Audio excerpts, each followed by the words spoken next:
Setelah Bangte pergi ke arah tujuannya, aku berdiri sejenak, bukan untuk menahan, tapi untuk memahami bahwa tidak semua kebersamaan ditakdirkan untuk lama. Pelabuhan kembali ramai, namun aku merasa lebih sunyi, karena perpisahan selalu menyisakan ruang kosong yang butuh waktu untuk diterima. Di saat itulah, Tuhan bekerja dengan caranya sendiri, bukan lewat rencana, bukan lewat perkenalan panjang. Aku bertemu Amachan, pemuda Flores yang datang tanpa pengumuman, tanpa janji, tanpa tahu cerita panjangku. Kami baru saling kenal, namun anehnya ia mengerti apa yang bahkan belum sempat kuucapkan. Ia tidak bertanya kemana aku akan pergi, ia hanya bertanya, "Abang mau kemana dulu?"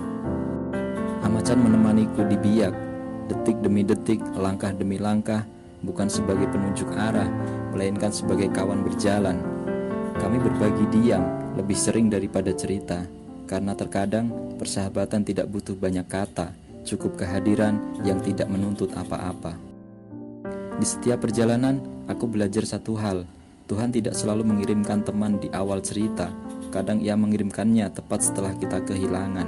Amachan bukan orang yang lama ku kenal, tapi ia adalah orang yang paling memahami langkahku selama di biak. Ia tidak mencoba mengubah rencanaku, tidak mempercepat jalanku, tidak memperlambat tujuanku. Ia hanya memastikan aku tidak berjalan sendiri di saat lelah datang. Dan disitulah aku mengerti bahwa sahabat tidak selalu datang dari masa lalu, kadang ia hadir untuk menjaga hari ini. Bangte mengajarkanku arti kebersamaan yang berangkat bersama. Amachan mengajarkanku arti persaudaraan yang lahir di tengah jalan. Aku kehilangan satu teman di satu titik, namun Tuhan menghadiahkanku sahabat di titik berikutnya. Karena dalam perjalanan, perpisahan bukan akhir, ia hanya cara Tuhan mengatur ulang siapa yang harus berjalan di sampingmu.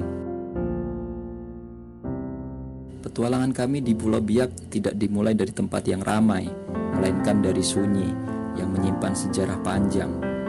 Gua Jepang Binsari namanya, menjadi langkah pertama, tempat di mana dinding-dindingnya pernah mendengar tangis, doa, dan ketakutan manusia di masa yang jauh sebelum kami lahir.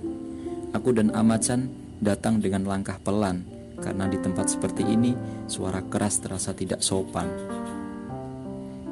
Di sana kami bertemu Bang Mando, bukan sekedar pengelola, bukan sekedar penanggung jawab, melainkan penjaga ingatan atas tanah yang pernah terluka.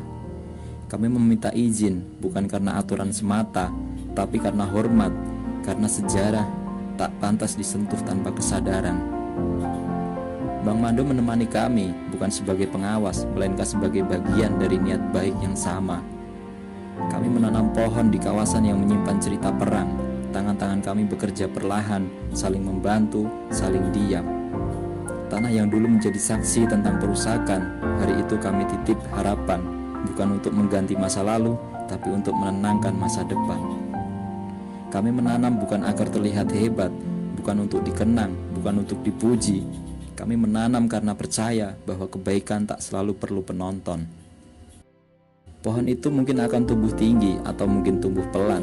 Ia mungkin akan dinaungi hujan atau diuji musim kemarau. Dan suatu hari akan ada orang yang berteduh di bawahnya, mengambil foto atau sekedar melepas lelah tanpa pernah bertanya siapa yang menanamnya. Dan itu tidak apa-apa, karena yang terpenting bukan siapa yang melakukannya, melainkan apa yang ditinggalkannya. Di Gua Jepang Binsari, aku belajar satu hal, bahwa sejarah tidak selalu harus dikenang dengan luka. Kadang ia cukup dirawat dengan kehidupan baru, dan kami memilih menjadi bagian kecil dari masa depan itu.